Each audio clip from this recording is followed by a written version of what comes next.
ప్రధానమంత్రి మనసులోని భావాలను తెలిపే మన్ కీ బాత్ కార్యక్రమాన్ని బీజేపీ సాంస్కృతిక విభాగం అధ్యక్షుడు గుండాల గోపీనాథ్ రెడ్డి ఆధ్వర్యంలో తిరుపతి వాసులు ఆసక్తిగా తిలకించారు.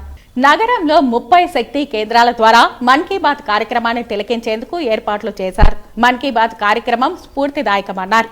బీజేపీ సాంస్కృతిక విభాగం అధ్యక్షుడు గుండాల గోపీనాథ్ రెడ్డి, బీజేపీ సీనియర్ నాయకులు సుబ్రహ్మణ్యం యాదవ్, బీజేపీ తూర్పు మండల మహిళా మోర్చా నాయకురాలు విగ్రహాల కళ్యాణి, బీజేపీ తూర్పు మండల ఉపాధ్యక్షుడు తొండమనాటి సుబ్రహ్మణ్యం రెడ్డి, బీజేపీ నాయకులు ఫణిభూషణ్ రెడ్డి, చెంగల్రాయలు, రామకృష్ణ, సుభద్రమ్మ తదితరులు మన్ కీ బాత్ కార్యక్రమాన్ని వీక్షించారు.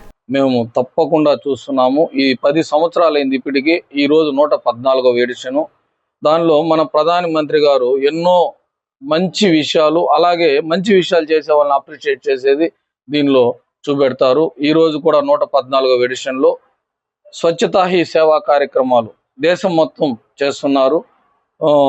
దానిలో భాగంగానే మేము కూడా స్వచ్ఛతా హీ సేవా కార్యక్రమంలో పాల్గొన్నాము.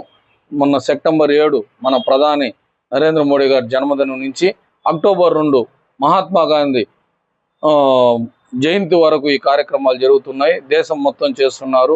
దానిలో భాగంగానే మొక్కలు నాటే కార్యక్రమం, కొన్ని కోట్ల మొక్కలు దేశం మొత్తం అందరూ నాటుతున్నారు. పాఠశాలలో విద్యార్థులు కూడా నాటుతున్నారు.